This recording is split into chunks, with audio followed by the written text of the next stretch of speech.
The Harwich Mariners return home with a .500 record to take on the winless Bourne Braves, the only team in the Cape Cod Baseball League without a win.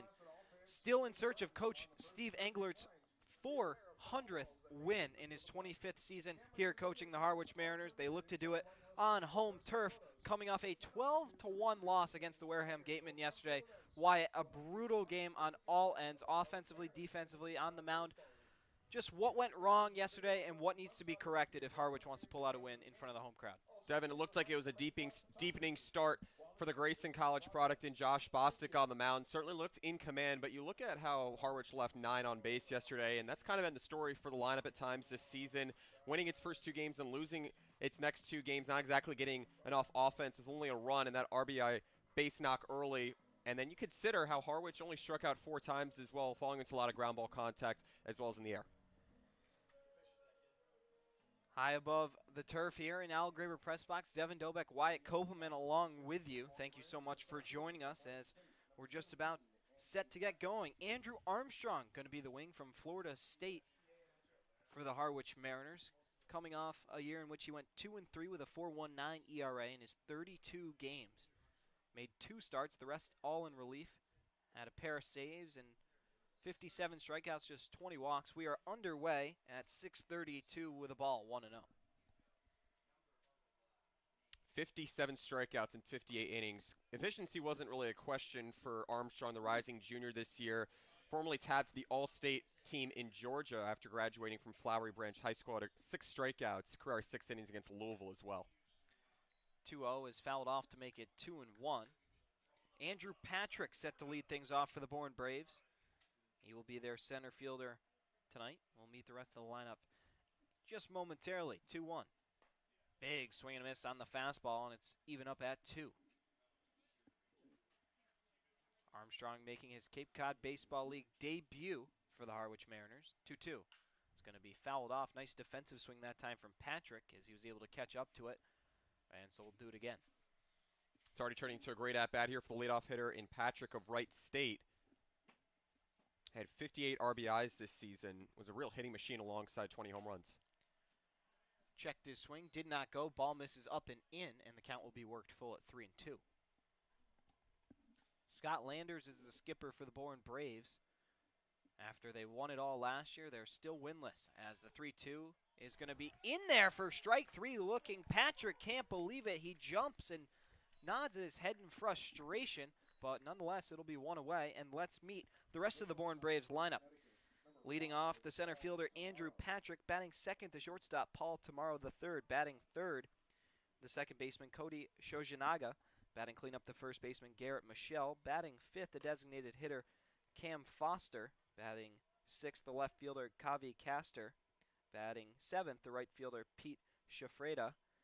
Batting eighth, the third baseman, Jake Reynes. And batting ninth, the catcher, Hugh Pinkney. It's 2-0 count to start off tomorrow.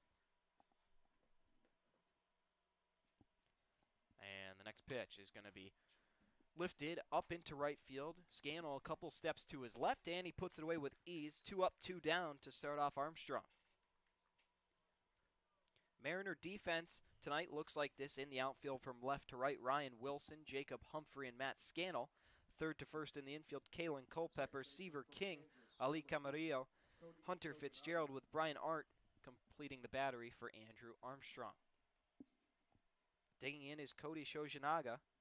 He has been a real force all season long on offense. One of the few positives for Bourne early on in the season. Tied for the league lead with 8 hits. 0-1 is going to be bounced in the dirt to make it 1-1. It's a Bourne team last in the league right now through 4 games in RBI production. Will have to be shown early here in order to keep it a ball game with Harwich. Armstrong misses that one up, and it's 2-1. Mariners really struggled on the mound yesterday, walking 11 guys, a season high, as well as surrendering 12 runs. Why a really tough one, including that 6-run eighth that Wareham was able to put together. And you take a look at the pitchers that were in the ballgame. We talked about Josh Bostic getting a deep start. 2-2, misses in the dirt. And so you look at Harwich not being the highest strikeout throwing team, but you want to be able to at least get that ground ball contact. If you're Armstrong today, it's only 1 ball game in the books. Payoff pitch. It's going to be fouled off again. Nice defensive swing we saw from Shojinaga there. And so we'll stay with the count full.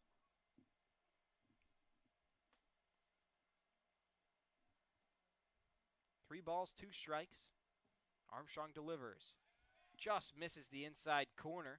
He got the first one, doesn't get this one, and so Bourne has their first base runner of the ball game with another walk. First baseman from Virginia Tech, number 19. Garrett Michelle now will dig in from the left side, first baseman for the Bourne Braves. Bourne this season has had an offense that's been decent. They've scored 11 runs, which isn't going to win you too many ball games. They got shut out last night against Cotuit 1-0.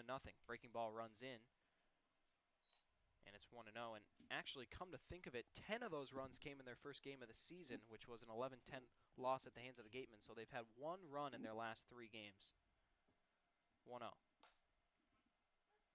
is in there for a strike, 1-1. And yeah, you got to score runs to win ball games, and that is exactly what they did last season, which is what led to their success, along with the MVP and Matt Shaw. They absolutely miss him. 1-1. It's going to be fouled off. It'll be 1-2. That was a really tough plate appearance to win if you're Shojinaga, just taking Armstrong deep already, passing 10 pitches here as he works out of the stretch. Did not lead Kansas in walks by any means this season, was their top hitter. 1-2 pitch. Misses, and it'll be 2-2.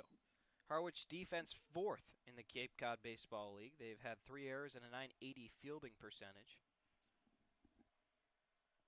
2 balls and 2 strikes as Garrett Michelle waits the pitch and fouls it off. Tonight's umpires behind home plate will be Jeff Merzell with Stephen Williams at first and Rudy Firmbach at third base. Another 2-2 set to come from Armstrong. And it will just miss. So Michelle will live to see another pitch. Harwich fell victim to a lot of extra base hits given up, particularly in that 3rd inning last night in Wareham. Meanwhile, only 1 extra base hit for this team. 3-2 is dropped right in there for strike 3. A beautiful pitch. 2 backwards Ks in the innings for Armstrong. Still no score despite the walk in the top half of the first. Mariners coming up, meet the batting order on the other side. You're listening to the Harwich Mariners YouTube network.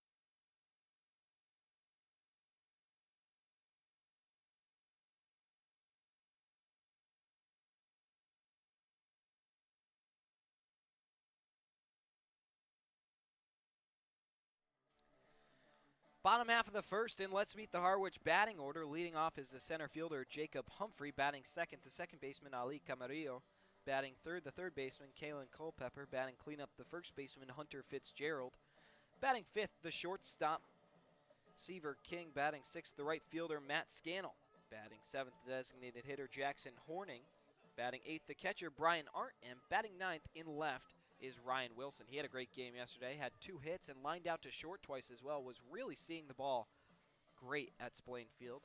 Without further ado, let's meet the Bourne starter. It'll be Logan Evans. Wyatt, what can you tell us about Mr. Evans? Evans, the junior at Pittsburgh, Saline, Michigan native, just near Ann Arbor. He actually has yet to pitch here, so similarly to Andrew Armstrong, the southpaw of Florida State, making his debut here today. 6 earned runs, 7 hits allowed with 3 walks issued and no strikeouts in just 3 innings in that ACC championship pool play game against Wake Forest, one of the hardest hitting teams in the country this season. He had a 5-2 record with an ERA just north of 5 in 46 innings this season. Completed second season with 42 strikeouts through 8 starts. So it's a powerful righty against a lineup clogged with right-handers here for Harwich. Leading off the bottom of the first inning for Harwich, the center fielder. This is now game 5 for the Mariners, and the 5th time we've seen Jacob Humphrey in the leadoff spot. He is 4 for 19 this season, so unfortunately it's been a tough go. Also leads the team in strikeouts, posting 6 early on thus far.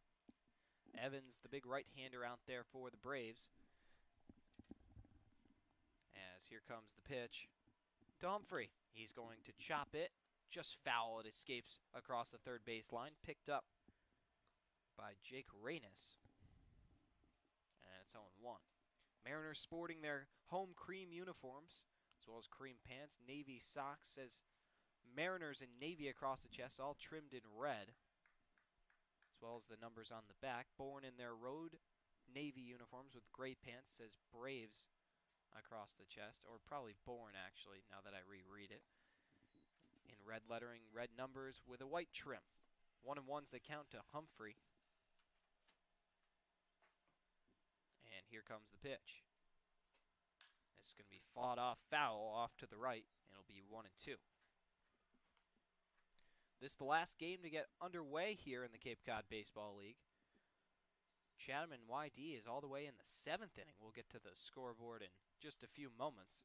But for now, 1-2 to Jacob Humphrey. Also leads the team in stolen bases with 3. He can fly if he gets on. Pitch.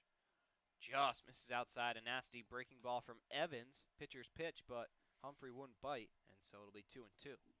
Bourne losing 1-0 against Katuitt last night, left 6 on despite out-hitting the Kettleers. Kettleers the only undefeated team at 3-0 as Humphrey rips this one into the gap in left center field. Over is Patrick, and he makes a leaping grab. Andrew Patrick showing off the full extension Sports Center top 10 play, and he hauls it in for a loud out number 1 to take extra bases away from the speedy Humphrey. Gave it a really good drive into left center field. Humphrey's someone who's played really well as well in center field, and you can't really ask for much more charge off the bat there. Humphrey was on the verge of getting extra bases in that power alley. And as a guy who can fly, if that ball gets by Patrick, then he might be into third. So great play that time. As Camarillo is going to line one right back to the pitcher in Evans, and he puts that away. So just like that, a couple quick outs, and let's meet the Bourne defense.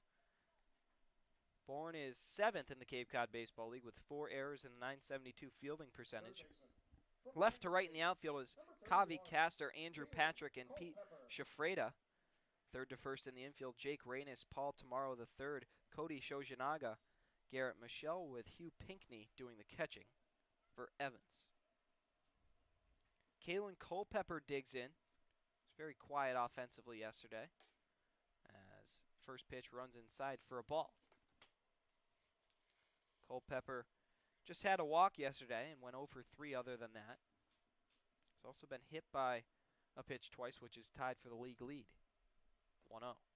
Down in the dirt, 2-0.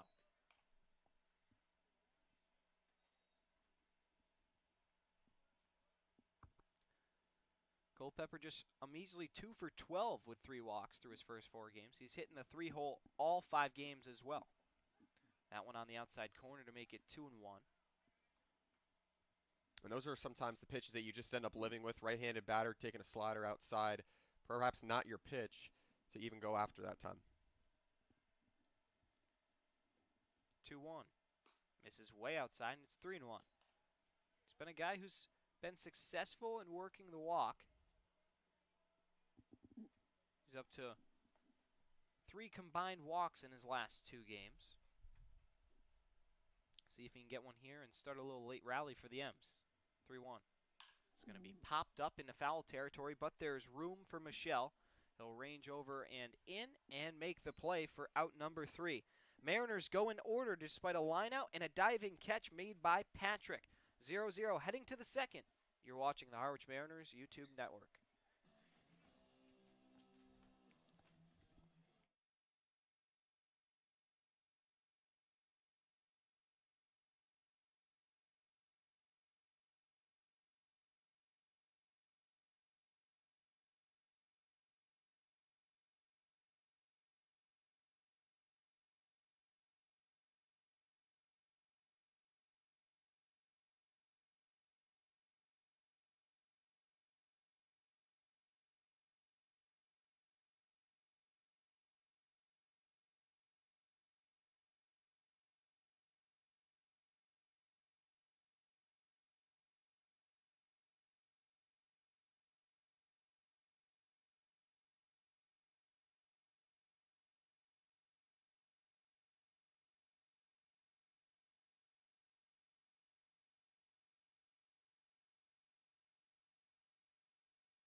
Welcome back. It'll be 4, 5, 6, or excuse me, 5, 6, 7 due up for the Bourne Braves, starting with Cam Foster, the designated hitter here tonight.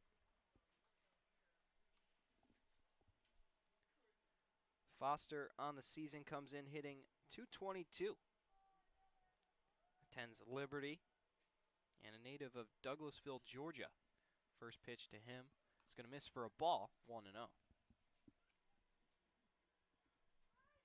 He'll be followed by Kavi Castor and Pete Shafreda, 1-0. He's going to be in there on the lower corner to make it 1-1.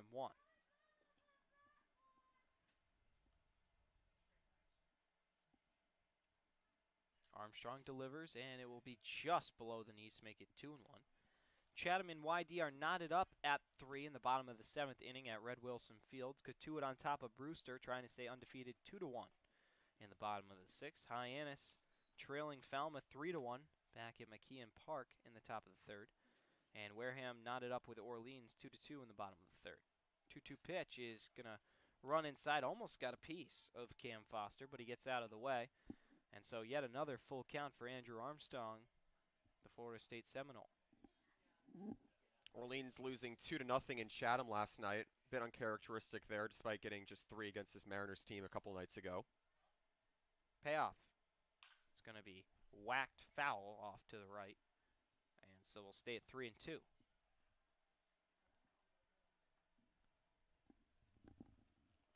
Bourne sits at the bottom of the West. They did have a tie. So, big swing and a miss that time from Foster. That will be the 3rd strikeout already and the first swinging for Armstrong. And there's one away. But yeah, they did get a point thanks to a 1-1 tie. They trail Falmouth by a whole 2 points. It was 1-2-1. Wareham and Hyannis tied at 2-2, with Katuitt at the top 3-0. Of course, their first game was postponed, as this one's going to be lifted into shallow center field. Back out to get it is King, and he puts it away with ease. That will be 2 up, 2 down here to start the 2nd. Definitely an efficient start that you want if you're Armstrong, making his season debut here tonight. Mentioned he pitched nearly 60 innings at Florida State this year. He's retired 5 of his first 6 faced. First pitch to Shafreda is going to miss for a ball inside, 1-0. Shafreda comes in on the season hitting .333 early on. Attends Rutgers and also a New Jersey native at Whitehouse Station. Ironic, as we're at Whitehouse Field.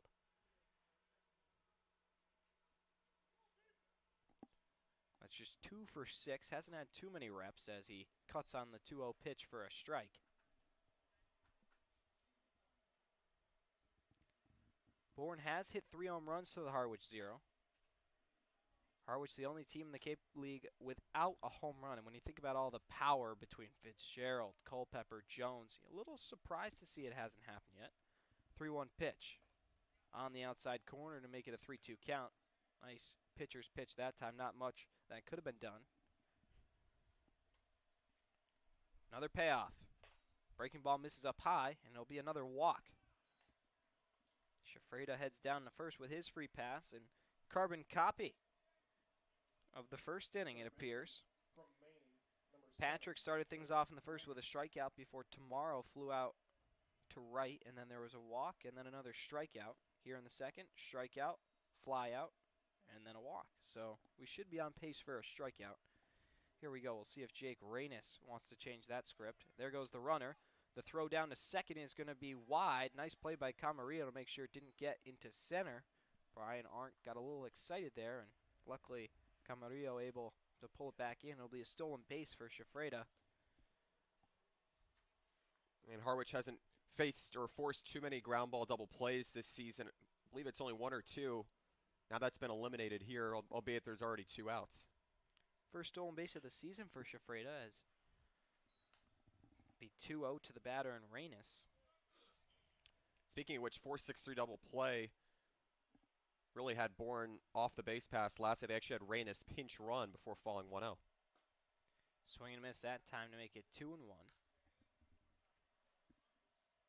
Armstrong trying to battle his way back. He's fallen behind in a few counts, but been able to pitch around it early on here. The pitch. That's going to be cut on and fouled back into the netting. 2-2. On deck, Hugh Pinkney, the 9-hole hitter and the catcher for the Braves. 2-2. Caught on and miss, and there's another strikeout.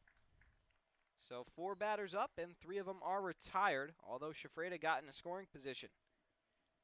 We'll take a quick break. Still 0-0. Mariners coming back up in the bottom half. You're watching the Harwich Mariners YouTube network.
Bottom half of the second, 4-5-6 due up for the Harwich Mariners. Hunter Fitzgerald will lead things off. Fitzgerald with a team-high 4 hits on the season thus far. Also is sporting the best average in the league early on at 583. See what he's able to do in that cleanup spot. No Kennedy Jones in the lineup today. He's been the cleanup hitter in every game to this point. First pitch in there for a strike. 0-1 from Evans. The pitch.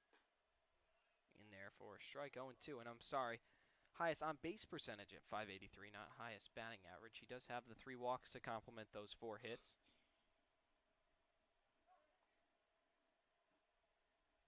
0-2. Just misses outside. 1-2. Fitzgerald will be followed by King and Scannell.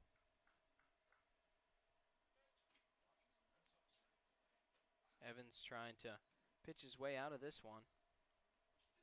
Here it is. Swing and a miss. Fitzgerald goes down on strikes. First strikeout of the night for Evans, and there's 1 away. First 4 batters retired for Evans. Definitely a gratifying feeling, similar to what we saw from Josh Bostic last night. Fitzgerald having his first multi-hit game in that home loss to Falmouth a couple nights ago, but of course you feel a particular level of pressure with 4 hits already in your first trio of games on the season, in addition to a trio of walks as well, just unable to work the high fastball to your advantage. First pitch is fouled off, and it will escape into the bleachers and out of play to make it 0-1. Trying to keep an eye on the weather to make sure I can keep my window open. It's supposed to be 50% chance of thunderstorms at 7, 70% at 8, and 30% at 9. And it's going to stay at 30% till 11, so trying to play as much baseball as we can before we get some sort of precipitation. 0-1 pitch. It's going to be flicked towards the Bourne bullpen. Might be room in play, but it just takes a bounce on the warning track in foul territory. And so it'll be 0-2. Seaver King able to stay alive. It's a nice test here for King, the rising junior at Wingate. He's 7th in the nation in hits and 3rd in hits per game this season. He had a 47-game hitting streak, the 3rd longest in NCAA D2 history. Hart's still looking for that first hit here. He'll have to protect. 0-2. It's going to be chopped slowly over to the shortstop tomorrow. Let's see if he can get it there in time. He can! Oh, a bang-bang play over at first base. Looked like King might have been in there, but no, says Steven Williams, and it'll be out number 2. Really nice play by Tomorrow the third. Right fielder from Princeton, number 10, Matt. Tough to live with a ground out in almost any instance, but that time you knew that you were able to at least be aggressive out of the box, something that you want to be able to see as a head coach, especially with when you're trying to get back in the win column. It's the little things that add up. Still 2 away here. Brings up Matt Scannell. First pitch to him in there for a strike. Behind 0-1. Scannell leads the Mariners in RBI with 3 early on in the season. 0-1. Misses inside to make it 1-1. Count is even.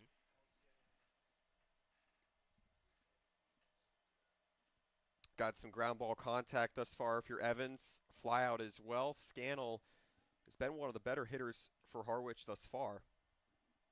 Situational baseball has been a strength of his through the first 4 games, as breaking ball dropped on the outer part of the plate for a strike makes it 1-2. On deck is Jackson Horning, should we get there. He's not wearing the pads today. He will be the designated hitter with Arndt behind the plate. Evans rocks and fires. This is going to be lifted, leaping grab by Jake Reynes. Some spectacular defense from the Bourne Braves early on here in this one, really showing out for their pitcher. Evans has gone 6 up, 6 down. 0-0 heading into the third. We'll be right back on the other side of the break. You're watching the Harwich Mariners YouTube network.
Leading off the top of the third inning for Bourne.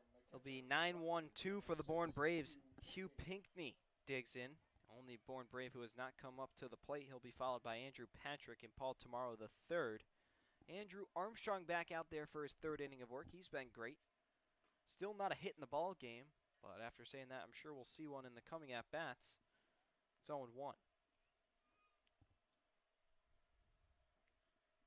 0-1 pitch is going to be a breaking ball that misses way outside over in the left-handed batter's box to make it 1-1. Thus far, Bourne going 6 up and 6 down with its pitching thus far. It's going to be interesting to see how Harwich can try and figure this out. Striking out once, but at least getting some ground ball and fly ball contact. Bourne, a team that is just not notable with its strikeouts as a strength. 1-2 is going to be rolled foul off to the right, and we'll stay at 1-2. Pinckney playing in his 4th game this season. He's 0 for 8 at the plate, still looking for his first hit. Be a great time for him to get one with the top of the order right behind him. Breaking ball is going to be grounded just foul, almost got a piece of first base. And so stays alive is Pinckney, 1-2 still.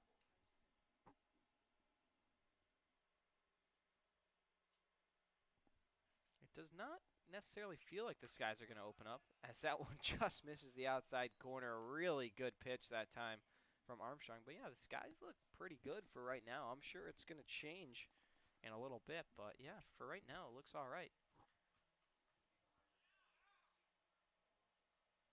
I think the home plate umpire, Jeff Mercil, just told Andrew Armstrong to make sure that he's looking at the batter to get back in the box.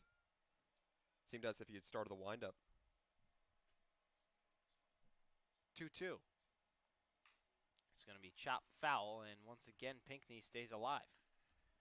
He's done a great job of fouling off pitches despite not putting too many of them in fair territory.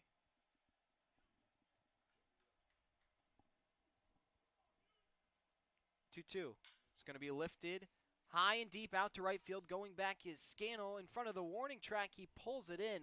Pinckney gave that one a ride, that is for sure. 330 down that right field line, but just about 10 to 12 feet in front of it is Scannell, and it'll be allowed out number 1.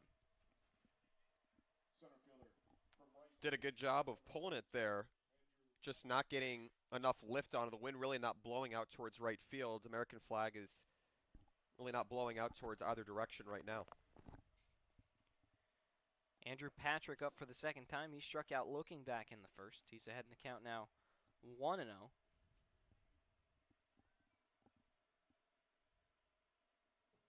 And the next pitch is going to be swung on and lifted into deep center field. Humphrey takes a couple steps back, shifts to his left, and hauls it in for out number 2. So a couple really good pieces of contact, but not enough, especially in cool weather like this. Ball not flying nearly as far. And so it'll be just some expensive outs. Paul.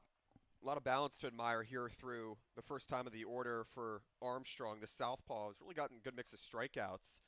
And, you know, you just look at what you have behind you defensively. You have Kalen Culpepper over at third, Andrew Armstrong getting a lot of help from him somewhat thus far, but you get to Jacob Humphrey as well.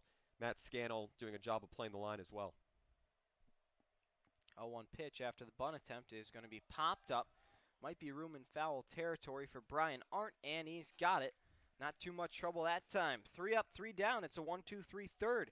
First Armstrong has had all day. We'll take a quick break and come back as the Mariners come up for their third licks. Still looking for our first hit. Find out on the other side of the Harwich Mariners YouTube network.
Seven, 8, 9 due up for the M's. Jackson Horning set to dig in for the first time as the designated hitter for the Mariners.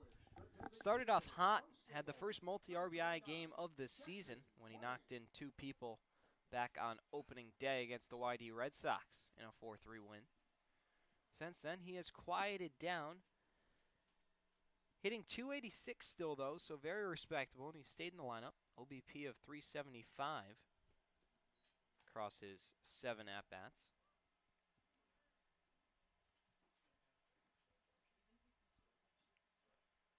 One ball, no strikes. The pitch. It's going to be in there for a strike to even it at 1. Horning went to Skidmore College. Played for the Thoroughbreds there last season. Hit .424 with a .560 on-base percentage. Was fantastic. And he earned his way to the Division I level as he's transferring to Kansas State. Play with Kalen Culpepper, of course, fellow Mariner teammate. 2 balls and a strike to the designated hitter. That one bounced on the dirt, 3-1. Horning, a native of Ashland, Massachusetts, going to be a grad student at Kansas State. 6'2", 210 pounds for the catcher.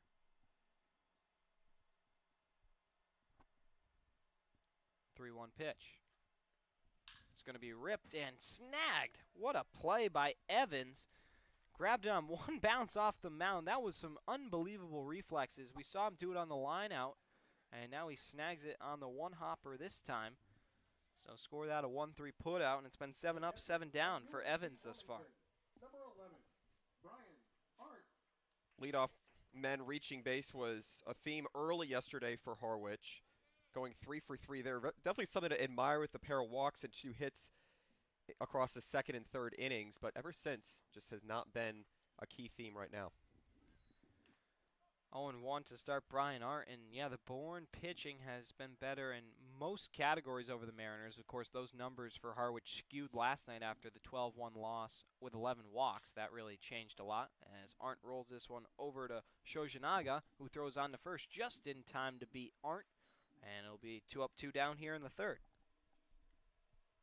One thing to notice thus far out of Evans of Pittsburgh is just really pitching low, getting that ground ball contact. Has a line out with some great help from his defense. Reynes making an astonishing catch to end out the second, but you get a pop out, you get a couple of flyouts, and it really starts to feel like you're more in a groove. Ryan Wilson will step in, the Davidson product, excuse me. Had a great game yesterday, as we talked about earlier. 2 hits, a pair of lineouts as well, which don't show up on the stat sheet, but just shows that he's really been hitting the ball well. Hitting .286 for the Mariners, that's 2 for 7. Identical to Horning, also a .375 on base percentage. Similar marks for the two of them in the bottom of the order. 0-1 is going to be cut on and foul back into the netting, 0-2.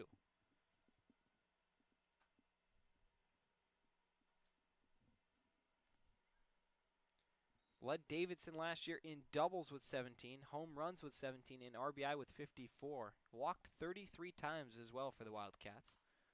Alma mater of course, Steph Curry. No balls, 2 strikes as he stays alive with a foul tip back up and over the press box. Evans looking to go 9 up, 9 down here early. The pitch. This is outside for a ball. I don't think we touched on it, but Bourne also sporting those camouflage Cape Cod Baseball League hats in honor of the military men and women. So kind of cool, and kudos to them there. 1-2 just snaps outside. Really good pitcher's pitch. Nice job by Wilson to lay off. 2-2.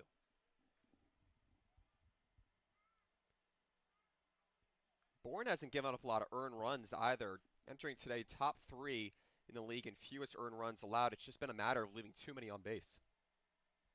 As Wilson's going to ground this one up into center field for a base hit. He's got the game's first hit, and it comes with 2 outs here in the third for Jacob Humphrey. And yeah, to your point, Wyatt, yes, they may have only surrendered 10 earned runs, but with that, they've surrendered an extra 6 total runs, and that has led to their demise. But even still, if you're giving up 4 runs a game, you're giving your team a chance to win the game day in and day out. And they just have been unable to put it all together at this point. Relatively quiet night from the Harwich lineup last night in Wareham, but with 2 outs last night in the 9th inning, Wilson made his presence felt. Be 0-1 to start off Humphrey.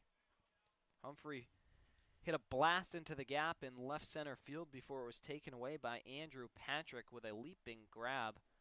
Spectacular catch he was able to haul in. It'll be 1 ball and 1 strike now to the UMass Lowell Riverhawk. And as you start to notice the men left on base teetering, maybe northward rather than southward your first few games of the season, it's guys like Wilson you can look to in the bottom of your lineup, particularly against a right-hander in Evans as well, facing a ton of righties today. This one will be lifted high and deep into left field. Going back is Castor at the warning track. He pulls it in, so Humphrey is barreling up the baseball. If you give him an aluminum bat, he's got 3 RBI by now. But unfortunately, that is not the case here in the Cape Cod Baseball League. 0-0 heading to the 4th inning. We'll be right back on the other side. You're watching the Harwich Mariners YouTube network.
We head to the second third of the ball game. Devin Dobek, Wyatt Kopelman along with you. Still no score and just one hit for the Mariners has been the only action we've seen other than some great defense. Taking you through the next 3 innings on the play-by-play duties, my broadcast partner, Wyatt Kopelman. Wyatt. All right, Devin. Well, Harwich getting its first hit in the bottom of the third, unable to do anything with it. Andrew Armstrong of Florida State making his debut back out there. Set to face Cody Shojanaga, Garrett Michelle, and Cameron Foster here. 0-1-0. Down low. 2-0 here. Just one hit between these two teams thus far. 2-out base hit from Ryan Wilson, picking up where he left off last night at Wareham, a 12-1 loss. This one's looped out towards right field. Charging in is going to be Scannell as the Princeton product puts it away. Shojanaga earned a walk back in the first, and he is 0 for 1 here on the day. The leadoff man gone for Bourne. Armstrong's looked real comfortable still without surrendering a hit. Keeping his pitch count low as well. From Virginia Tech, number 19, Garrett Michelle. So that brings in Garrett Michelle. The Virginia Tech Hokie watches one high. At Virginia Tech, Michelle, the freshman, native of Denver, North Carolina, standing at 6 feet 200. 1-0. Big swing and a miss. 1-1. Struck out looking back in the first against Armstrong, who is really settled in, now retiring 5 straight. 1 away here. Another big swing and a miss on a fastball from Michelle. And Michelle, someone who is a part of a Virginia Tech team that was looking for replicated success. 2-strike pitch. Half swing. Did he go around? The third base umpire, Rudy Fernbach, says yes. So 2 quick away here for Armstrong. He's part of a Virginia Tech team, Devin, that had just come off its first NCAA regional win and hosted a super regional in Blacksburg, but was unable to get to the College World Series. So Michelle now 0 for 2 on the day, victim of a strikeout each time in. Already 5 strikeouts here for Armstrong. Foul tip into the glove that time for Cameron Foster. Strikeout swinging to start off the second. The 0-1. Swing and miss. It's 0-2. Now Armstrong just dealt his first 1-2-3 job back in the third. Allowed a 2-out walk back in the first and the second. He's been able to get through it without any problems. 0-2 just outside. Harwich coming off its 12-1 loss against Wareham last night. First loss on the road.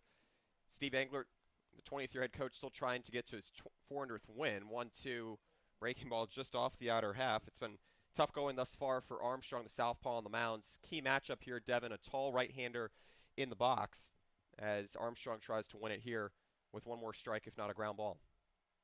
2-2. Lined over towards the left side, a sliding Culpepper, the Kansas State product, can't get up with it in time. And that's going to be a single to third on a sharply hit ground ball, and another 2-out base runners alive here for Bourne.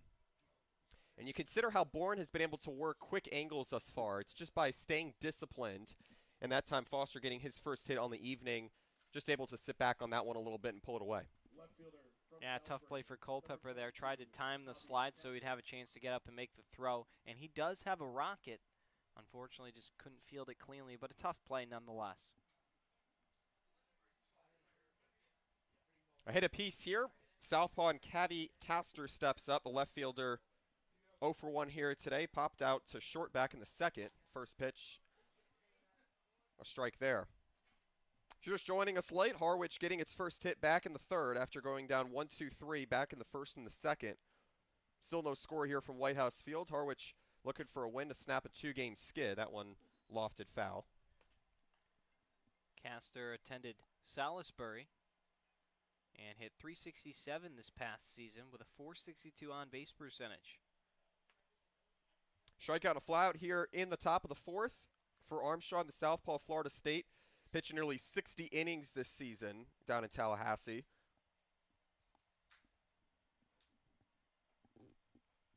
One on, 2 out here for Bourne, trying to scratch across a run. But first, Castro will move runner in scoring position. 0-2, check swing. Did he go around? Yes, he did.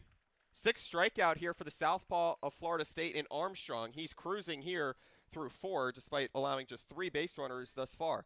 No score going into the home half of the fourth here from Whitehouse. We'll be back on the Harwich Mariners YouTube network.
Another cool evening here in Harwich at Whitehouse Field. Wyatt Kopelman, Devin Dobek here with you on the Harwich Mariners YouTube network. Ali Camarillo, Kalen Culpepper, Hunter Fitzgerald, 2-3-4 hitters due up here. A hit apiece for either side. Logan Evans and Andrew Armstrong of Florida State, 2 ACC pitchers, one southpaw, one right-hander, as the right-hander in Evans is set here in his season debut. Deals the first pitch, fouled away towards the right side as Harwich looks for its second hit here. Tries to put a run on the board. Camarillo grounded out back to Evans in the first. Evan, you look at this Harwich pitching staff has amassed a 5.14 ERA through its first 4 games. Almost doesn't seem like it's even closer, a trickle above 3 with how quick this game's been going thus far, but you consider that it's only in the middle innings. 0-1 lined over towards the left side. Tomorrow moving over to his right, throw on a first is not in time. And another base hit here for Harwich after a 2-out base knock from Ryan Wilson of Davidson. And that's sort of the continuity you need to have here if you're Harwich, albeit you got 8 hits in Wareham last night, not nearly enough to make it a ball game late. Kalen Culpepper just almost took out the bat boy taking practice swings while the bat boy was retrieving Camarillo's bat. That was almost ugly.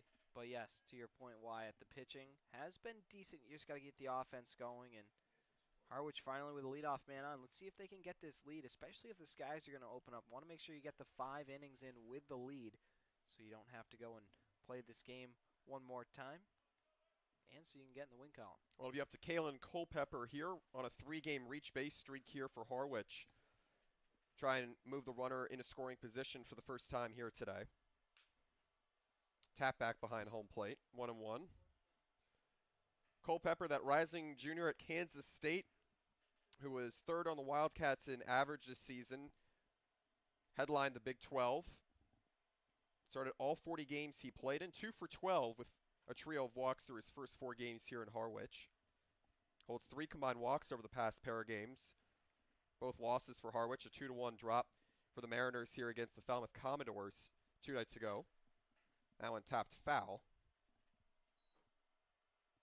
And Evan, you take a look at the closing division race between Orleans and Harwich. Last night, Orleans and Harwich went into Wareham, or the Mariners went into Wareham, tied with the Firebirds after taking a convincing 10-3 victory. Harwich still without a home run here. It's been mostly the ground ball RBIs that have taken care of the scoring for the Mariners. 20th year under Steve Engler as the head coach here. Firebirds behind the Gateman, 5-2 right now in the 5th. 1-2 low and away. Good take that time from Culpepper hitting a 3-spot tonight. It almost doesn't seem as if Culpepper's just gotten enough credit for his defense. I mean, regardless if he's starting at short or third, it almost doesn't matter. He can cover a lot of ground regardless. Check back over at first. Camarillo in safely after reaching on a leadoff single to short. These two teams meeting for the first time here today. Evans on the mound trying to take care of business. Ground ball double play opportunity available.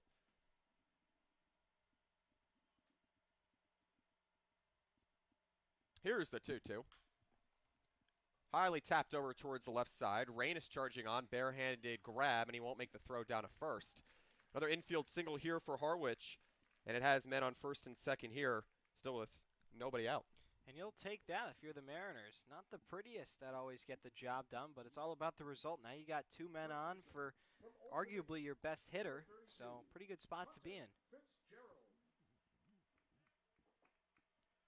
Close division race out of the gates in the Cape Cod East Division between Orleans and Harwich. 6-run 8th inning out of Wareham last night, taking down the Mariners convincingly as well. 12-1 game. The Harwich Mariners just not getting the right level of hitting, leaving plenty of men left on early as there's a single through the 3-4 hole. Rounding third will be Camarillo, and he will get the stop sign. Harwich has been aggressive on the base paths early on this season. Devin saw one at the plate last night that got Harwich away from getting a run late, despite that 9th inning 2-out RBI base hit from Ryan Wilson. And so now you have the bases loaded here. It has been refreshing in a sense to get that out of your lineup, as Harwich now has 4 on the board through 3 and change. Yeah, you will absolutely take that.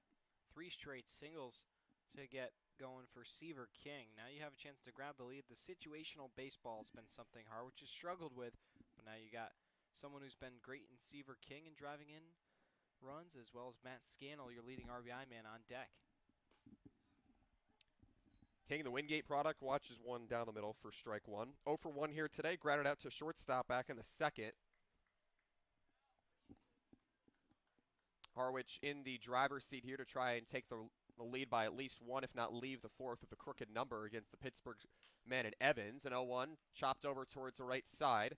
Michelle tries to throw into first, and they're going to say that they did not get him at first. An RBI base hit, still with none away, and Harwich is ahead first, 1-0 here in the fourth. Wow, there you go. Really just playing some small ball, and it's working out. You get on the board, and you get another infield single. Everybody moves up a station, and they're still loaded with nobody gone down. Nice hustle by Seaver King.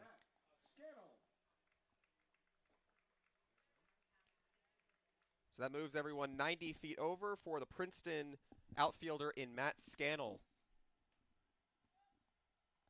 Scannell not getting the start last night here is a chance to bring home two with the bases loaded, if not an extra base hit to bring them all. Strike one there to Scannell. Lined out to third to close out the second. Harwich getting its fifth hit here, an RBI base hit. 3 infield singles here against Logan Evans, who certainly pitched well for Pittsburgh as its Saturday starter for most of the year. Quickly 0-2 here to Scannell.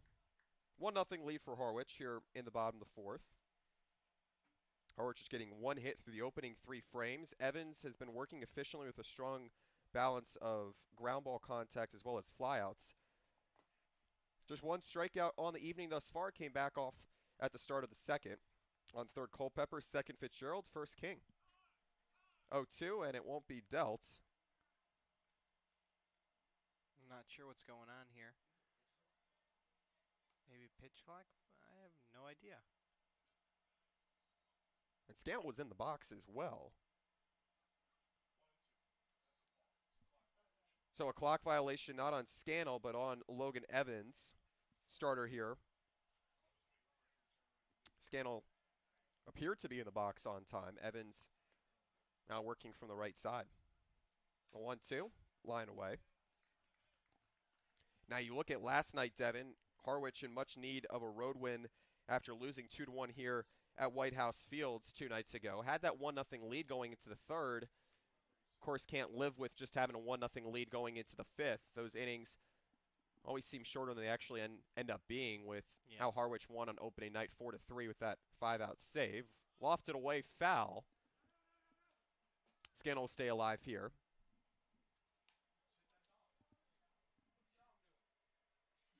Good crowd here at Whitehouse Field here tonight, despite Harwich not having much of a crowd to play for at Spillane Field last night. Yeah, measly 460 people at that one. The lowest attendance thus far that's been at a Mariner game. Certainly didn't look like a struggling hitting lineup from Wareham last night, getting ahead quickly in the third inning and then avalanching in the 8th inning, 1-2 high. It was 12 runs and 9 hits, still 8 left on for the Gatemen after a superb start from Josh Bostic, the Grayson College product. Huge spot here for Harwich early on, try and scratch across a crooked number here in the fourth. The 2-2. Swing and a miss. Scannell going on a slider that time from Evans. Second strikeout here for the Pittsburgh product, and there's finally one away here for Bourne. Yeah, an uncomfortable swing that time from Scannell. Just got tied up by the off speed and unfortunately couldn't get a bat on it. That is a really big out for Evans. Now a double play ball can get you out of the inning with minimal harm, especially after the 4 singles. All right, so here's Jackson Horning, the graduate of Skidmore College. First year of the Mariners this series. He swings through for strike one. And if you're Harwich, you've got to find a way to get a couple more runs out of this inning. You've just been set up with 4 straight singles, nobody gone down. You can't settle for this one. Got to build a lead here. Now's the time to do it. It's a great man in the lineup to look forward to here in Horning. Now it's 0-2. Horning on a 2-game hitting streak right now. Kalen Culpepper extending his on-base streak to 4 after singling to third following the leadoff single to short from Ali Camarillo. One away here, double play would be huge for Evans.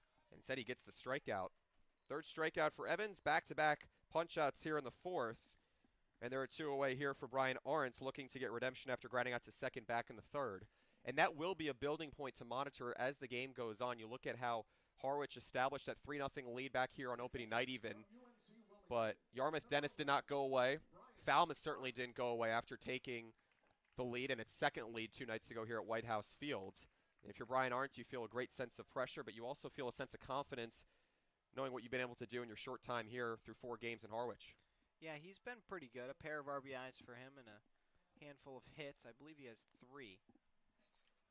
But Arndt, a big spot in Horning, just a really bad strikeout. Looked like he saw the same pitch 3 times and swung at all 3 of them and just went down. Unfortunate, the circumstance, but now Evans can pitch his way out of this inning. All he needs is to focus on the out.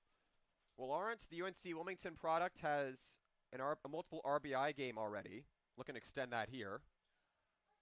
Fastball taken high, first strike. Evans has certainly not shied away from going with the elevated fastball, despite not wanting to give up early extra base hits. Josh Bostic was certainly in a role last night. Looked to be confident with the fastball in the zone. Evans just needing 1 more here. Culpepper on third, Fitzgerald on second. First is King. Ali Camarillo coming home to score on an RBI base hit. It's the only Mariners run thus far. Meanwhile, Arntz had a hit and a walk in that 1-for-3 night last night at Spillane Fields. About a 45-minute drive, excuse me, folks, all the way across the bridge. The gateman. The gateman. I didn't see a gate on the bridge. 1-2. Outside, 2-2. And a pass ball almost got away from Pinckney. What a save that time from Pinckney. Just a huge play to prevent Culpepper scooting in from third. Mariners are in some trouble, though. You need to score. Speaking of score, our first final, YD defeats Chatham 5-3. They've won 3 in a row.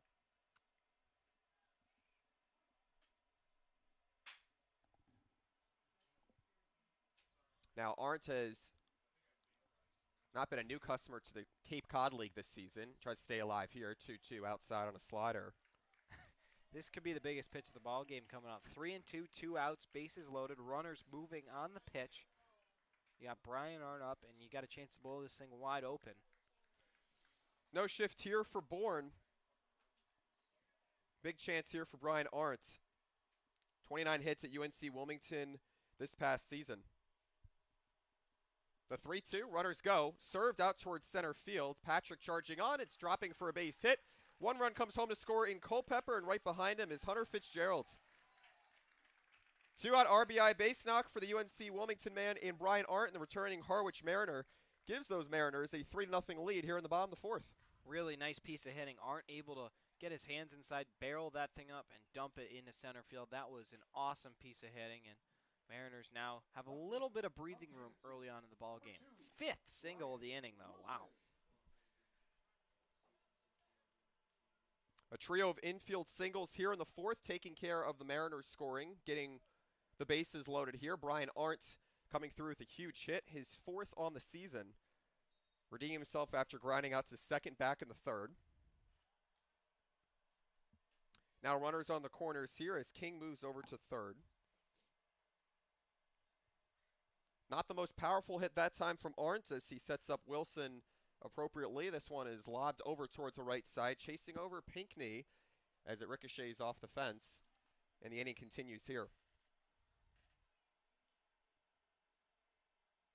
Just not the hardest hitting team thus far through these 4 games and counting for Harwich, but you consider how Harwich won on opening night here against Yarmouth Dennis. Kind of felt like just yesterday. The game's, you know, you get that point of the season where it's the first 10 and the first 4 go by. They really start to blend together a little bit. Harwich going from station to station to win that ball game and get those much-needed 3 runs back in the second of that one. 0-1 served the other way, foul. So Ryan Wilson will have to protect here, already with a base knock on the evening. That was with 2 outs. He tries for it again with 2 outs here. and try and keep a 2-out rally going here.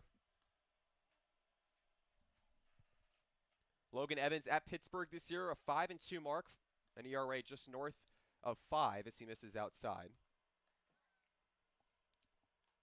Efficient season for the Pittsburgh Panthers, the Saline, Michigan native with 42 strikeouts and 8 starts. Arguably his most memorable start this season, Devin, was a season-high 7 scoreless innings in that 5-run win at Georgia Tech over in Atlanta. 1-2. Down low, runner taking off for second, and that's Arndt. Now 2 in scoring position. Bit of a gamble that time, because if Arndt runs into an out, then you just stranded a runner on third, 90 feet away, with your 9-hitter up, who's been red hot, but high risk, high reward. Now you got 2 guys in scoring position. Could be a 5-run ball game if this is a base knock. Evans has gone 3 2/3 here, needing 1 more out. 2-2. Lobbed out towards right field, moving into his left, Shafrada, as he makes the catch for the final out of the inning. But Harwich getting on the board first here after falling 2-1 the last time it was here at Whitehouse Field. So a little ways to go in this one. Nonetheless, the Mariners strike for 3 runs on 5 hits, no errors, and leave 2 stranded in scoring position. Off to the 5th inning here from Whitehouse Field. We'll be back on the Harwich Mariners YouTube network.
Well, the Harwich Mariners had the lead in each of their first 2 wins on the season here on opening day at Whitehouse Field.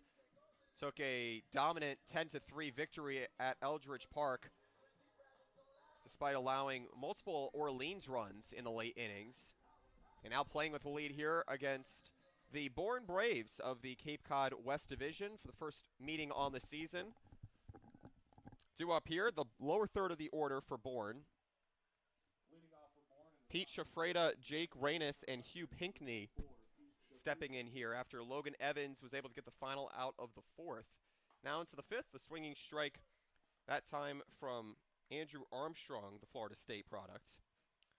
Pete Shafrada worked a 2-out walk back in the 2nd. Bohr didn't do anything with it as he skies one the opposite way foul.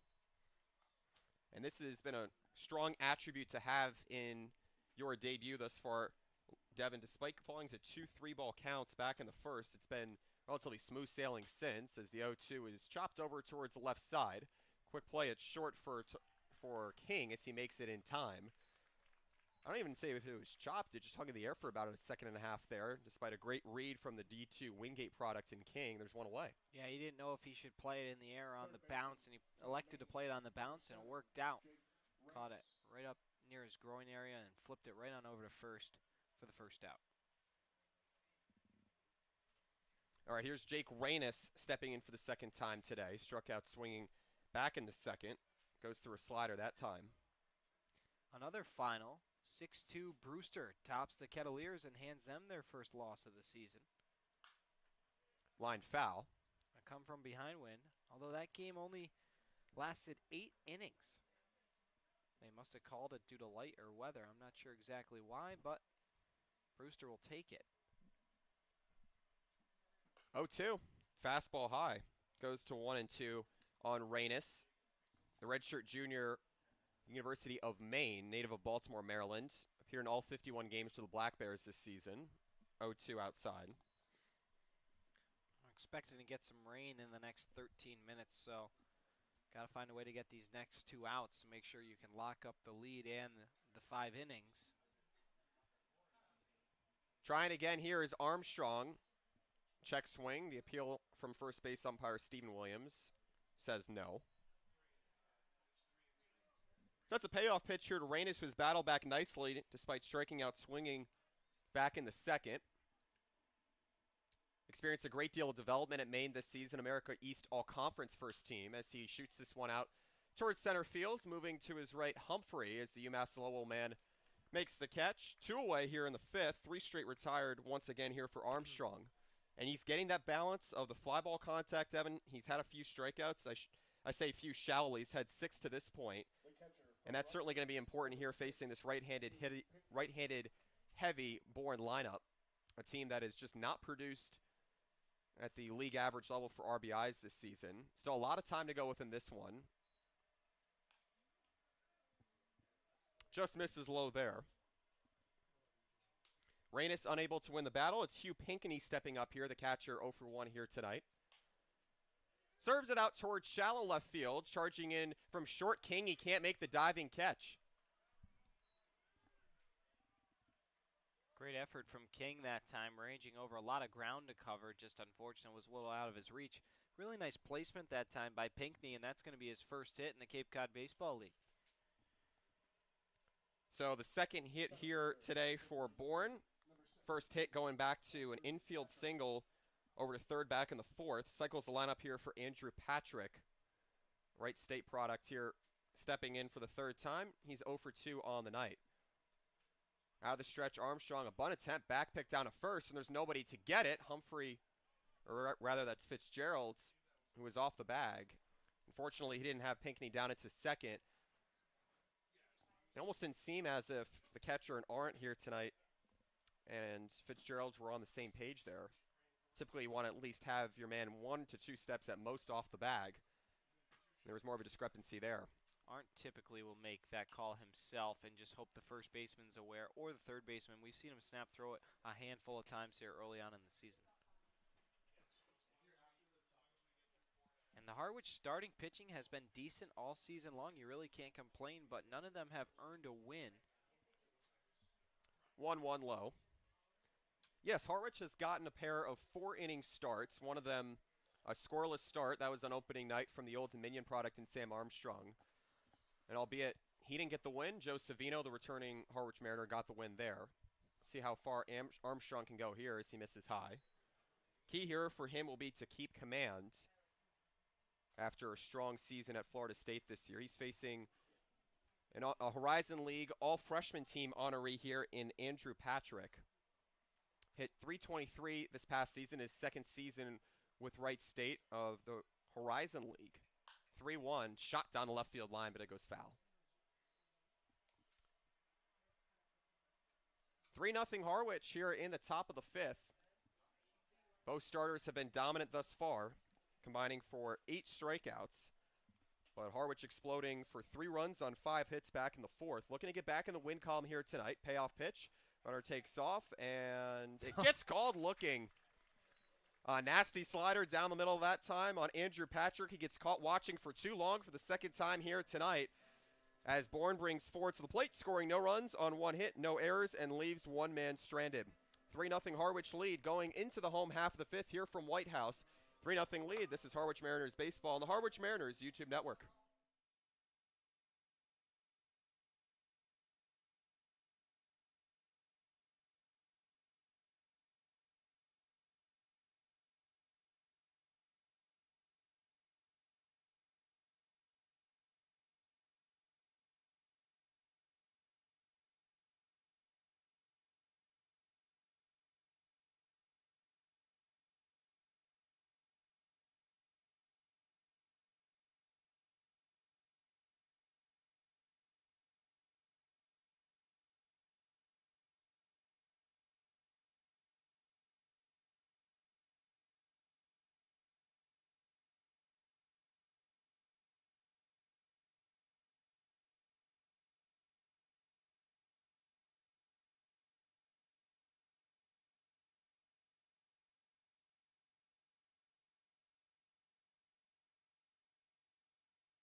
New pitcher on the mound here for Bourne after 4 innings from Logan Evans of Pittsburgh in the ACC.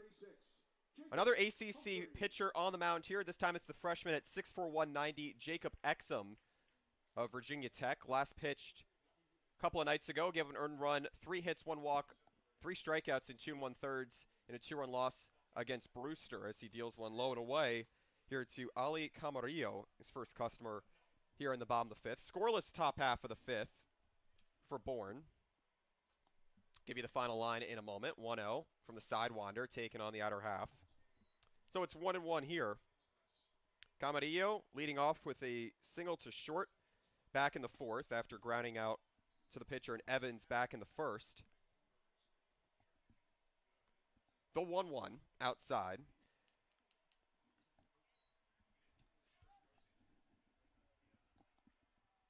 Expecting some rain showers here in the ballpark tonight. Skies have yet to open here tonight. Breezy night, just under 70 degrees. Winds blowing south at 6 miles per hour. 2-1. Hammered out towards left field. Moving to his right, Caster towards the line. He's going to have some help, and the help won't be able to give him any help as it goes away. Yeah, we got a little look at the weather for you on your screen. Sean Sears, our producer, pulling that up. That's a huge ad, so you can maybe see what the weather looks like. We're still working on it, but pretty cool graphic. We can help you visualize a Doppler radar, although we don't have a green screen, so we can really only give you atmospheric conditions. Only so many capabilities here at Whitehouse Field, but nonetheless, a huge shout out to Sean Sears for getting us a live look at the rain on the way. 2-2, fastball high at the letters. Yeah, you saw it go through there. It does not look pleasing.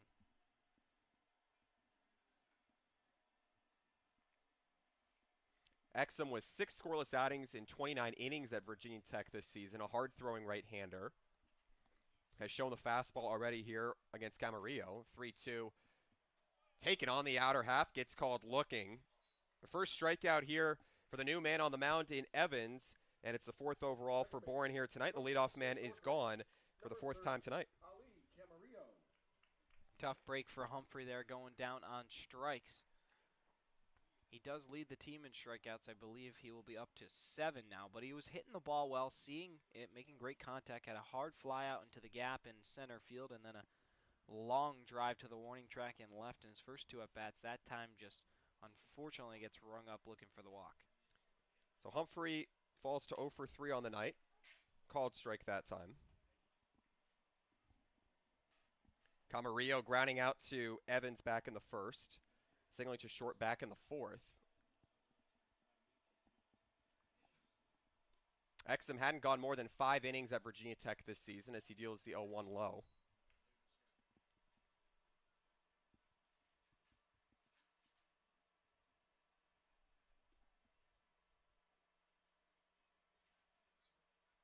So Logan Evans of Pittsburgh going 4 innings, giving up 6 hits for 3 earned runs, all those coming back in the 4th. And there's a foul tip, and it's going to be 1-2. Camarillo really tied up there. Thought about swinging and then tried to hold up, but unfortunately it already crossed the swing threshold, and that's just a tough strike. One you wish you could have back. Really changes the count. Exum can do a lot more ahead in the count 1-2 than behind 2-1.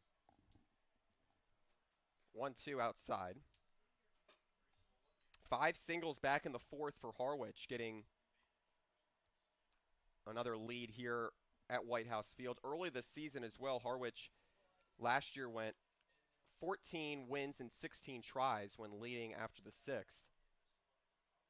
He's gotten a good start thus far out of Andrew Armstrong, the southpaw of Florida State. Here's the 2-2. Fouled away. We'll do it again. Camarillo singling to short back in the 4th. Has a chance to get on here once again, this time with 1 out. Jacob Humphrey striking out looking after flying out to left field both times in his first 2 at-bats here. Wareham and Orleans still going at it in the bottom of the 5th. The Gatemen leading 5-2 in a division lead deciding game there. Meanwhile, Chatham behind the Yarmouth Dennis Red Sox 5-3, a team Harwich narrowly defeated here on opening night. 2-2. chop foul to the left side. It's been a really good at-bat here for Camarillo after Humphrey struck out looking. Not too many strikeouts here for Harwich tonight, just 4. Struck out 4 times last night, however, after striking out 27 combined times over the first 3 games. Certainly a way to leave runners on. But Harwich has not grounded to many inning double plays either. Middle of the infield is wide open here. Falmouth ahead of Hyannis 5-4. 2-2 outside.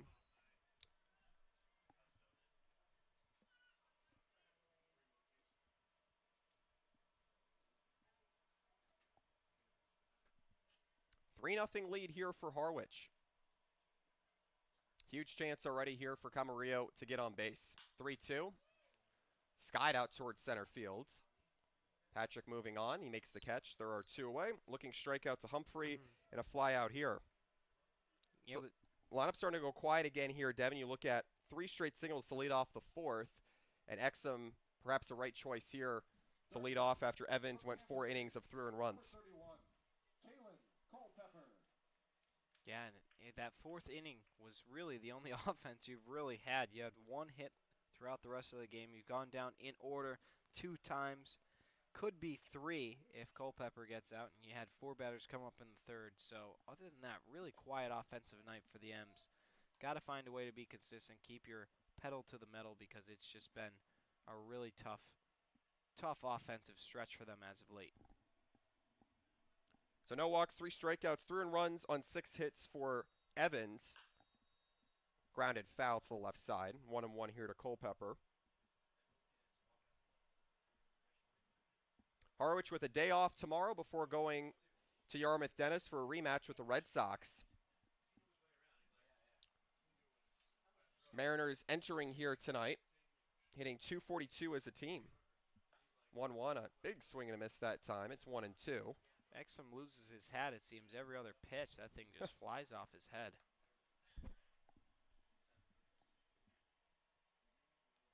Well, Logan Evans had retired the first 8 he faced before allowing a 2-out single to Ryan Wilson.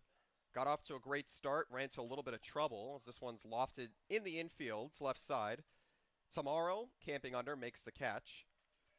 1-2-3 job here for Exum in his first inning of relief as the Virginia Tech product forces a pop-out, a fly-out, and a strikeout looking against Harwich here. With 3 runs on 6 hits, the Mariners unable to add on more damage here in the 5th. 3-run deficit for Bourne going into the top of the 6th here at Whitehouse Field. We'll be back here on the Harwich Mariners YouTube network.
All right, a new pitcher on the mound here for Harwich, making his season debut here tonight. Going to be Brian Zeldin of Penn. He will be facing Paul tomorrow, the shortstop, Cody Shojanaga, the second baseman, and Garrett Michelle, the first baseman. Deals one low and away for a strike all the while. Underway here in the top of the sixth. Andrew Armstrong dealing 87 pitches, 5 innings, 2 hits, no earned runs.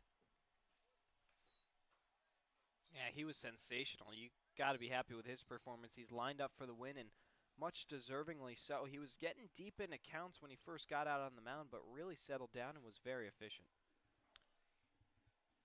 Barely fouled off that time. 7 strikeouts, 87 pitches. As mentioned, 5 innings, 2 hits, no earned runs here. Just a pair of singles across the 4th and the 5th here.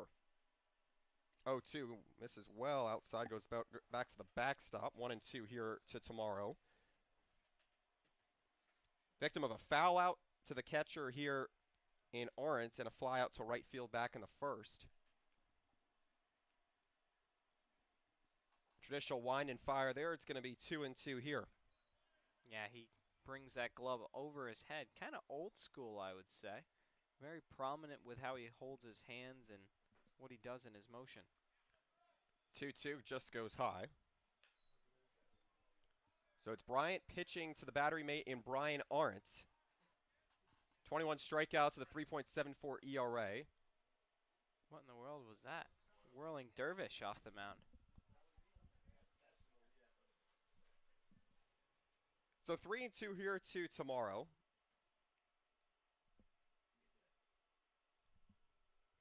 Zeldin looking for his first strikeout here. First batter faced this season. 3-2. Chopper instead over towards the left side. Culpepper moving quickly. Gets it over to first. And it's in time. We've talked about Caden Culpepper numerous instances. Home and away this season. Doesn't seem to matter if it's third or short. There's one away here in the 6th.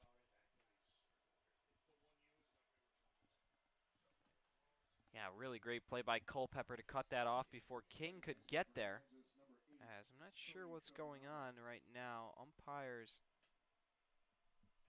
walking over. What is going on? Trainer.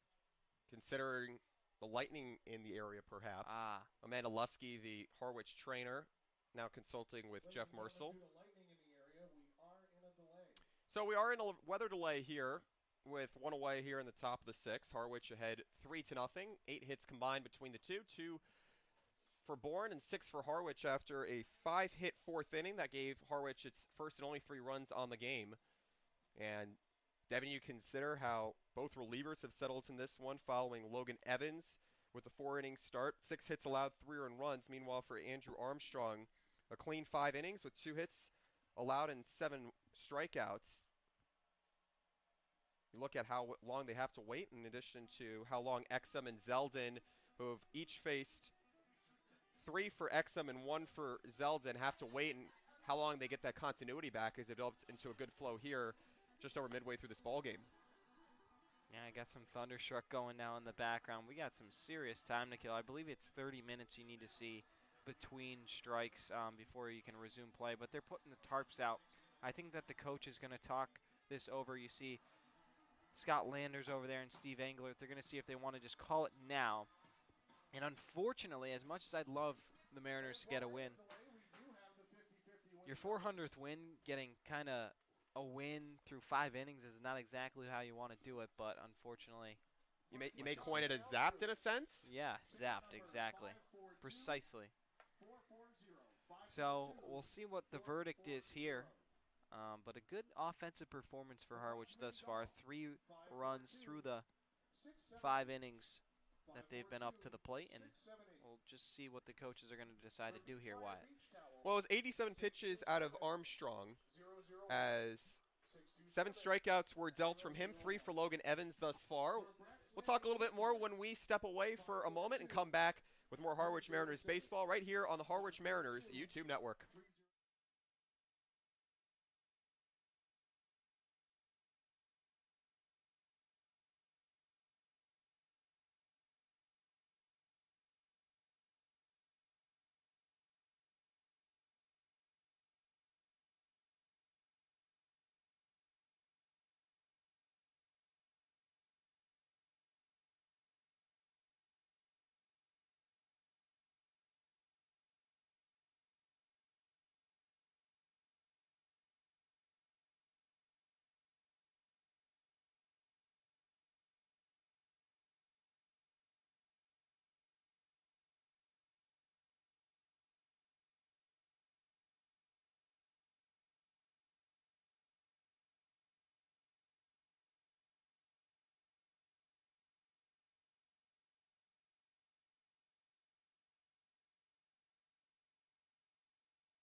Still waiting here to figure out the final decision on what's going to happen throughout the course of this ball game. And as we wait and filibuster to update you on what's going on, Sean Sears, our weather guy, who's put up a graphic, is joining us inside the booth. Sean, can you give us the rundown on just exactly what to expect here? Well, I'm definitely not majoring in meteorology in college right now, but you know, I wanted to give a little weather update as we see some lightning concerns around Harwich, Massachusetts here. It's a shame that this game might be ending early, but as you see on that radar, it looks like Harwich will be taking the brunt of this storm. So, what does that mean for this game? I think that the game might be over. We're not completely sure, but everybody's packing up. I'm not sure if that's to take action against the Lightning or if the Mariners are going to secure the W, but let's see if we can get any further indication. But Sean, you've been the producer. You've been at every game. You've seen the first four. What have you liked from the Mariners? What have you not liked? Give us your expertise here. I have to say that defensively in the infield, the Harwich Mariners just look amazing. Kalen Culpepper is a stud out, whether he's at shortstop or at third base. He just makes plays, just incredible plays, as we saw on that last one when he came in from third base and fired it over to first. He has just been amazing. Today, the pitching from Andrew Armstrong is really what has been putting me in awe. He has had perfect control. He knows where his pitches are going. It's just really great to see, especially after last night with a lackluster pitching performance from that entire staff. Yeah, no, the defense has been a positive. Need the offense to get going. Harwich sitting at 500 early on in the season, but plenty more baseball to come, and huge shout out to Sean for all the work you've been doing behind the production. You got another 40 games, so be sure to be comfortable there, and thank you for the weather graphic, paying some attention to that. But that will basically take us to the end of our little segment here, and we'll go back on break until we have further details on the course of this ball game. Thank you, Sean, for your time, and we will see you in just a few moments. 3-0 Mariners. We're in a lightning delay on the Harwich Mariners YouTube network.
So just our update as of now, as I mentioned earlier, 30 minutes between lightning strikes until the game can resume. But Wyatt Kopelman, my counterpart, has gotten into some clam chowder here. I guess why not we get a breakdown on the clam chowder, Wyatt? I haven't even taken a lick yet, so. Here, yeah, no, let's do a live bite. Let's do a live bite. You want a live bite? No, you can have a live bite. It's your clam chowder. You paid for it with your hard-earned money for the millions of dollars we get paid to do these Cape Cod baseball games. Let's see. What do you think? What's the score after the one bite? He's chewing. Oh, wow. He's loving it.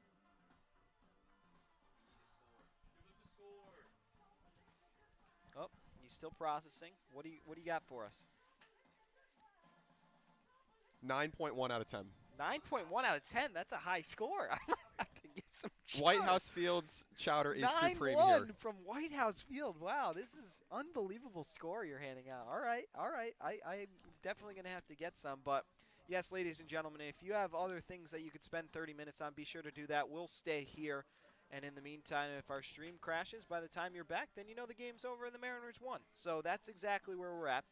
I'm going to go get some of that clam chowder for sure while we're in a bit of a delay here. But Wyatt, feel free to host any segments you want. Thank you. I'll be back in a bit. All right. But, yeah, 3-0 Mariners here on the Harwich Mariners YouTube network.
All right, update on the chowder. I just got one. Huge shout out to Emma, the intern, who was able to hook me up. It's not a 9-1. That's just where we're at. It's tickling the 8s. It's very loose chowder. It's not thick. I need a thicker chowder. So I gave it a 7-7.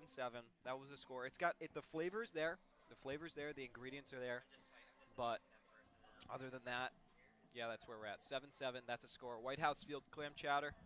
Thank you so much. Wyatt, you have a rebuttal for that. You look a little upset that I disagree. I'm with just the score. perplexed that you go sub 8. I mean, come on. It's a loose chowder. I need a chowder to be thick. That's Okay, where how I'm do you at. emulsify the chowder? I'm not. I don't make chowder. Have you been to the ice cooking school in order to learn how the chowder can be emulsified? No, but I know a clam chowder when this might not. I don't know might if be a New York clam chowder, but not A a New York clam chowder, so you're insulting the seafood chefs in New York. I'm just saying this is a loose for a New England clam chowder. That's where we're at. But no, we're hanging in there. We're enjoying some chowder in the box and figuring out what's going on here. 3-0 Mariners at Whitehouse Field. We'll be back in a few moments with another update.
All right, well, we're trying to make something happen here and fill your time as there's 70 of you who are loyal enough to hang with us here in Al Graber Press Box. So, Wyatt, you had some thoughts on the starting pitching moving into the relievers here through the first 5+. Yeah, it's been a serious pair of starts when you look at either side. Logan Evans only going 4 innings, but You consider the start he got off to, so similarly to Josh Bassett. We keep coming back to that. The Grayson College product retired each of the last 7 he faced last night over in Wareham.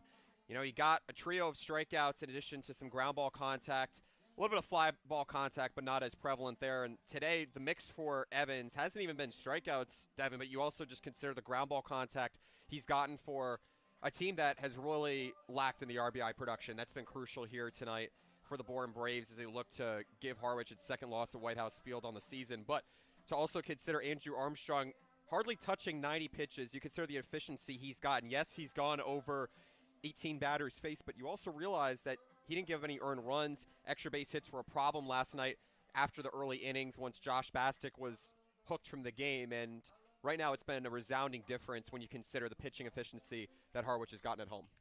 Absolutely. It's been a battle between the pitchers. There was just that one bad inning that we saw. That came in the 4th, in which Harwich was able to string together 5 singles in the inning off of Logan Evans. But other than that, he was solid. Yep, that's just about where we're at. 3-0 is the lead. I'm not sure where the delay stands, but players are out playing football out in left field.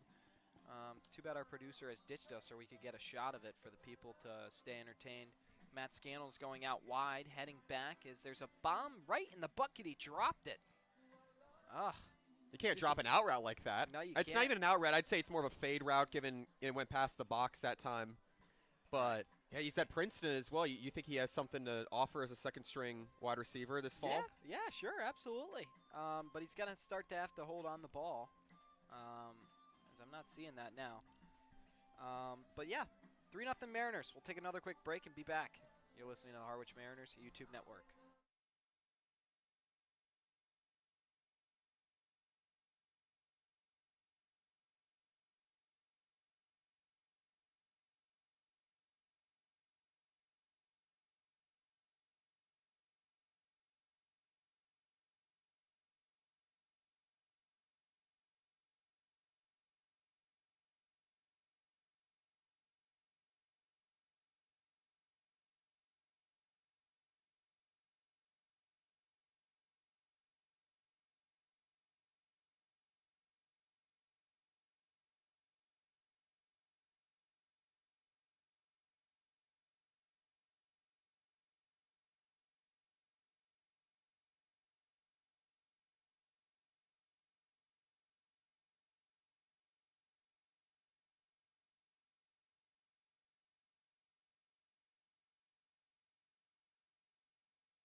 Another rain segment for the loyal viewers that are still on here. We're bringing in our producer, Sean Sears, and our liaison, John Swinton, to just, I'm not sure exactly what they're going to do, but they're going to entertain you. So here they are.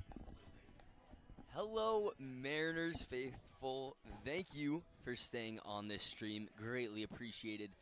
For your viewership, I have our scout liaison here, John Swinton. John, just run us through how your beginning of the season has gone so far.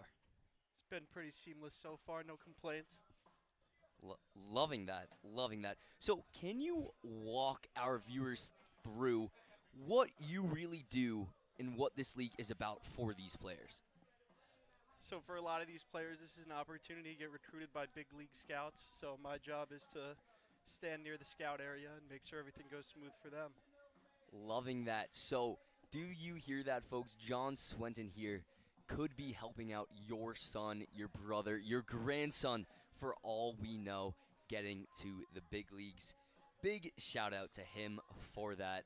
So John, these players right now playing some football, who do you think has the best arm for a quarterback I'm on not this seeing team who's right now? out there and left, but that was a pretty good throw. Oh, in stride? In stride. Oh! We're seeing the players toss up the rock, go up for the football, see if anyone can really be a wideout out there. Maybe make it to the NFL, change up the career path a little bit for these players.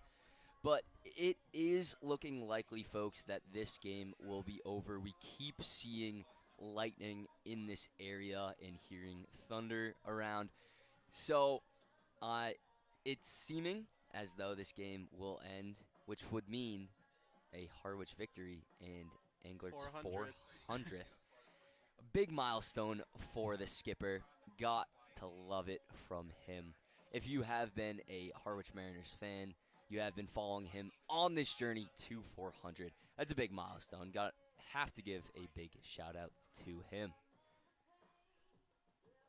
So that will wrap up this weather segment. Thank you, Harwich Mariners faithful, for tuning in and staying live. We are going to stay on air just in case this game keeps going. We need the official end of game from the umpires. But we will be back to update you on whether or not that happens in however much time it takes. Thank you so much from your producer, me, Sean Sears, and our scout liaison, Did you see that?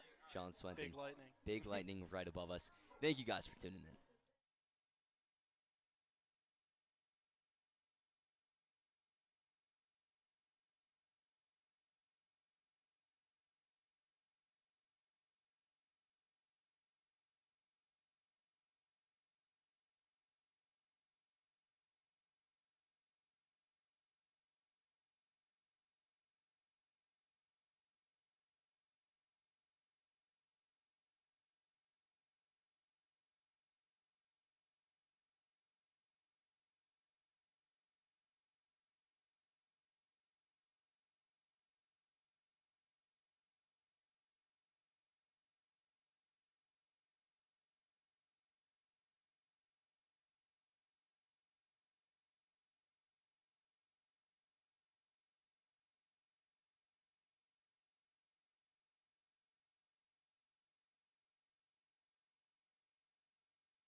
All right, folks, we're going to have an official decision by 8:50, but I just saw another bolt of lightning, so that means 9:03 would be the earliest we could start.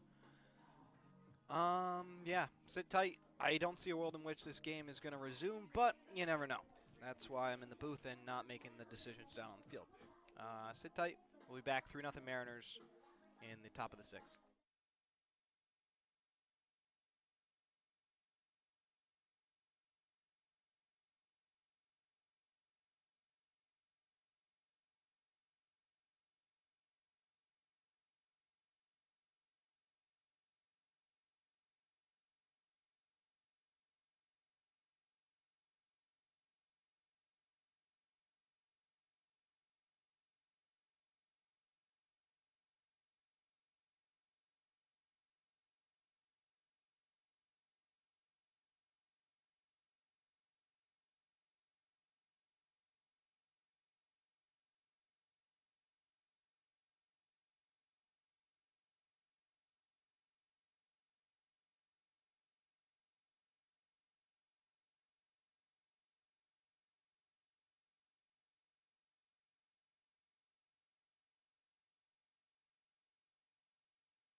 3-0 between Harwich and Bourne here in the team's first meeting on the 100th Cape Cod Baseball League season.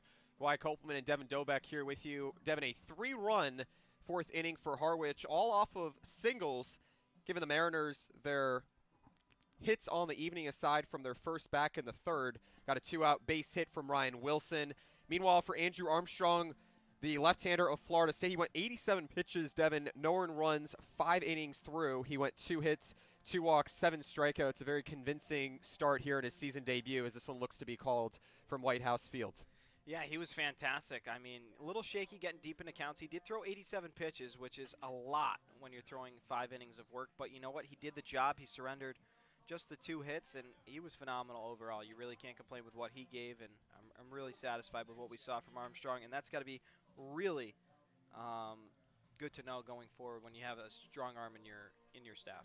9 runners left aboard in each of the last 2 games. Harwich's first and second losses on the season. Devin here tonight just taking a look at the lineup and what it's produced, aside from a few RBI base hits in the 4th inning, and including 3 straight singles to start off the 4th. You take a look at Harwich only stranding 3 aside from leaving 2 in scoring position in the 4th. What has inspired you about how Harwich has been able to turn it around after that 12-1 loss last night? It's just good to see a resilient bunch, especially this early on. You got to understand, these guys are still getting to know each other, building the chemistry, and so to see them come back and put together not only a great pitching performance, but to put together some offense consistently. They were able to get those 5 straight singles, and situational baseball has been something that was really difficult for them in the last 2 losses. Brian Art, tip your cap to him. A big hit to blow the game somewhat open and make it a 3-0 game instead of 1-0. He could have been the final out.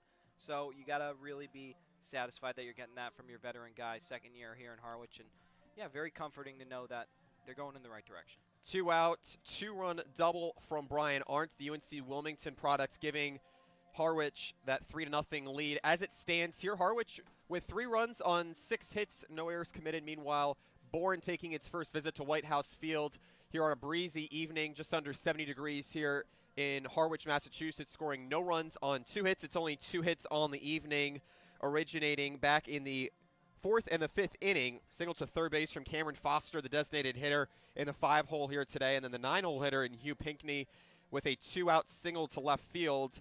And before that, it was just a great outing by Armstrong, as we mentioned, only giving up a pair of 2-out walks back in the first, in the second. Armstrong, the Florida State product, the southpaw of Flowery Branch, Georgia, rising junior for the Seminoles under Link Jarrett in his first year this past season.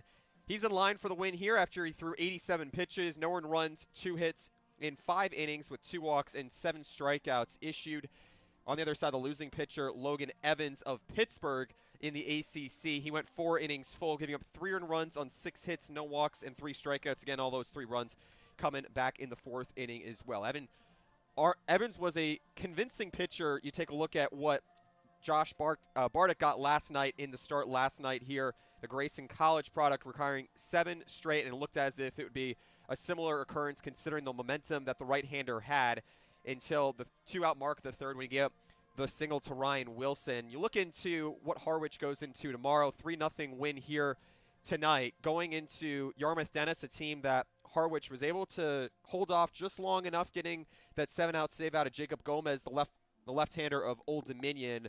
Certainly a lot to look forward to if you're Harwich to try and start a new winning streak, as Steve Angler, the 23rd head coach of Harwich, also picks up his 400th victory tonight. Yeah, it's awesome for Steve. A really great guy. He's coached over 800 games at this level, and just got to tip your cap. This is obviously not the way you wanted to do it, and it's kind of a bummer, quite frankly, because all the fans have filed out. Nobody's here to really embrace it with him, and not a full game was played, so it's kind of like that asterisk win for your number 400. But nonetheless, a very impressive feat and accomplishment. Really happy for Steve, and more couldn't be more deserving. That's the word I was looking for. So congratulations, Coach Angler. So first time through the order, Armstrong allows only 2 base runners in Cody Shojanoga and Pete Shufreda on 2-out walks, but all the while he retired 7 of the first 9 he faced. He picks up the win. He goes to 1-0 on the season. 2 hits allowed, 2 walks, 7 strikeouts in 5 innings on 87 pitches for the left-hander of Florida State after a 2-3 record with 2 saves down in Tallahassee this season. The losing pitcher is Logan Evans as Harwich wins, scoring 3 runs on 6 hits, no errors committed, and leaves only 3 on base after leaving 9 on in each of the last 2 nights. Meanwhile, for the Bourne Braves, the final line, no runs on 2 hits and 4 left on base, aside from no errors committed, getting its first 2 hits in the ballgame in the 4th and the 5th inning.